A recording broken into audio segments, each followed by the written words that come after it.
Hello and welcome to an Everyday Canines video. This is the Garden Agility series, and in this episode we're looking at rear crosses. So your rear cross is when you'd have your dog on one side, and as the dog goes over the jump and turns right, because they're going on that side, you cross behind them. It's a move that some dogs can find especially hard because you're chaining sides and that can cause them to go, what you're doing. It's also a move that needs a level of independence for it to be successful. If you have to rely on your body motion for it, such as pushing into the dog's line, there is a risk that sometimes your dog's going to turn when it shouldn't turn. So there are three ways you can have a rear cross. You can have a rear cross which is on a single word but just means turn away from me. So it could be away. So I had this for a while, I had away. It meant that if my dog was on this side of me, she hasn't got this cue so she won't know, but if my dog was on this side of me, so the logical thing for the dog to do would be to follow my line, which says turn left, but I want them to turn away from me, I would say away. And that would mean you turn away from me. That's a context-based rear cross because it relies on the dog to understand. It relies on the dog using context. It uses that cue, means if I'm this side and I say away, you turn away. Nothing wrong with that cue. My second version is the version I use, which is what I call a hybrid rear cross. In the hybrid rear cross, I have bespoke cues for right and left. However, they're still context-based because they require the dog to be at a certain place for them to use those cues. So those cues are specifically for rear crosses. I need that for Sparrow because she really struggles with generalizing things. So for her, she needs that little element of context. The third way of having a rear crosses is complete independent directionals, which is, an ultimate goal, but it's very hard to achieve. That is where, no matter where I am, if I'm this side of my dog is there, or I'm this side, if I tell them to turn right, they turn right. If I tell them to turn left, they turn left. That can be hard because it does require the dog to truly understand left and right turns. Swift is the closest I've got to a dog that can do that. Sparrow can't. She needs the hybrid version number 2, which allows a bit of context. So whichever version you want to teach, you all start the same element. So what we would do, Swiftiets, come here, come here my maid, I want you to come here. Set the dog up before the jump, and I'm going to set the toy out, for this instance, to the right. And I'm going to have the dog, she can see that, and I'm going to send it to it. Nice. Once I get her going to that toy a couple of times successfully, Swift, and it could be a target. It doesn't need to be a toy, it could be a target.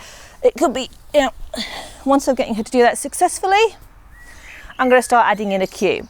So I'm just holding my dog underneath the belly. Very lightly, I'm not restraining her, but it's just so I can prevent her making a mistake. And once she's been going to that toy a couple of times successfully, I'm going to be getting her revved up. Go ready, right, and give her cue. Good girl. So you're going to work on sessions. I would say initially start, nose, good. Initially start doing sessions just going to the right. Then I'd have sessions going to the left. Once you've got those working separately, then you've got to start adding them together to see if your dog really understands what it's doing. This is the hardest part, and this can take a long time. To get bespoke cues for directionals, you're looking at months. Don't expect to be able to do this in the matter of weeks. I have been teaching the directionals to Sparrow for 2 years, and I would say we're now getting them. That's mainly because we had a learning curve, understanding what cues worked for her, and again, with context. Swift got there faster. She will still make mistakes though. So do not be in a rush.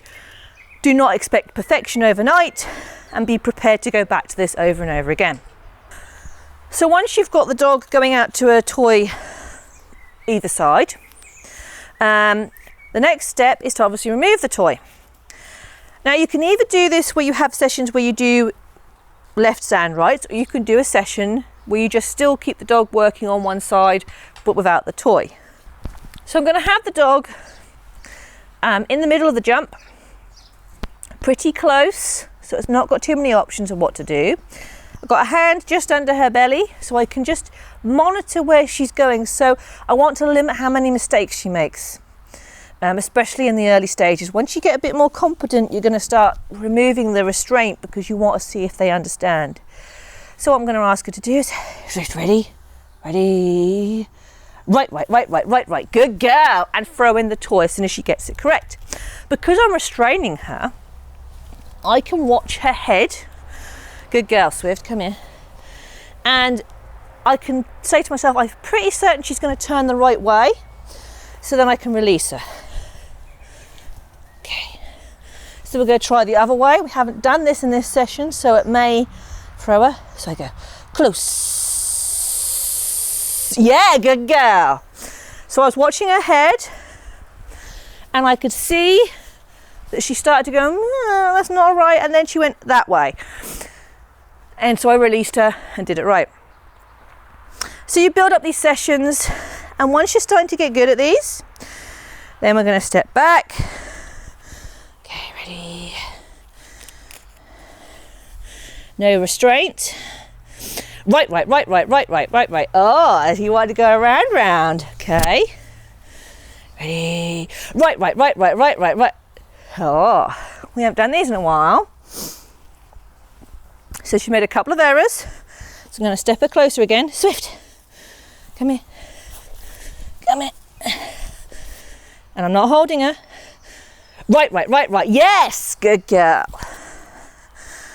So you can see it takes time to get that independence.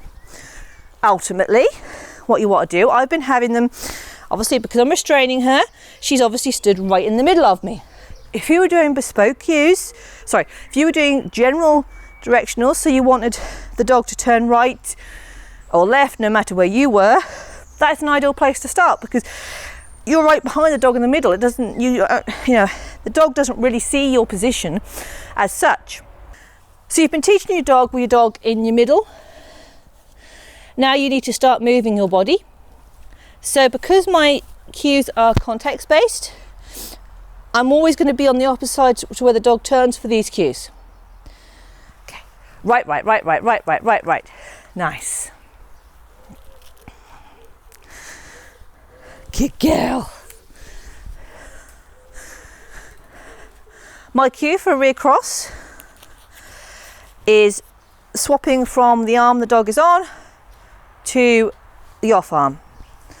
Though I would prefer them to be purely based on the words, so I don't have to worry too much about that. Okay, right. Yes, good girl. So the dog is turning away from me. Now, if you were teaching a bespoke cue for like your way, so which meant that you just had one cue, which just meant turn away from you, then you wouldn't be doing the lefts and rights in the middle. You would start on the side, on the side of your dog, have the toy out, and then you'd ask them to turn away, and you just do opposite sides.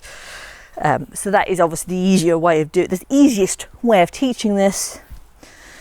But if you're doing them with bespoke cues, we have to take a bit longer. Okay, I didn't say anything. Come here. Ready? Right. Yes, good girl. Now, you're asking, why would I have one of these versions over another version? So, the context-based handling of the rear cross, which is number one, where I just say away and it just means flick away with me. There's nothing wrong with that, except it works lovely if I'm with my dog to be the context, i.e. I'm here so my dog can say, she said away, I know where I've got to turn from because she's there.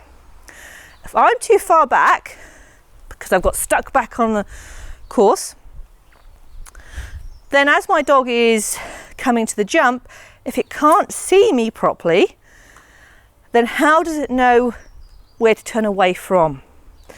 So as someone who is not always where they're meant to be on a course, as nice as the away turn is, and it's easier to teach and I would prefer it, I know that it isn't going to work properly for me, because there's going to be times when I'm just not going to be there to help with that move. The hybrid version, which I've got, which is version 2, again is slightly dependent on my context. However, because there is a right turn and they only ever turn right on it or ever turn left on it, I'm hoping that even if I'm not going to be that close, and I have done it when I haven't been that close, because that the words still mean a very specific thing to do, it's not just based on where I am, the dog will still hopefully turn right and left. Version 3, which is the hardest to teach, is obviously the best one to have if you can do it and you've got the dog that works for it, and you know, because that doesn't matter where you are. I mean, when you've got left and right cues and it doesn't matter where you are, you could be over there on the wrong side behind the dog walk and just say them and the dog will do them. It all depends on your dog, what you want from your handling system, the time you're prepared to put into the training, because to have really good directionals, you've got to be a bit stubborn about them, a bit determined to get them. And it's going to depend, you know, really on what you expect from your rear crosses and how often you want to use rear crosses. Some handlers get away with never using rear crosses. Personally, there are far too many times when I need them, and a lot of judges are now starting to set courses where they want to test certain skills, like rear crosses. So again, it all depends on a lot of factors, but play with it, see what your dog tells you about it, keep notes of how you're getting on. This is a skill that needs to be worked on consistently throughout your dog's career, and it's one that will take a lot of time to get right, and expect to have success and then go like, oh, my dog doesn't get it, and then to get better, and then, oh, my dog doesn't get it. That is how it is with these things, one of the hardest things to teach. I hope you've enjoyed this video. If you have, then maybe you'd like to subscribe to our YouTube channel, or even follow us on Facebook or Instagram. I hope to see you back here very, very soon.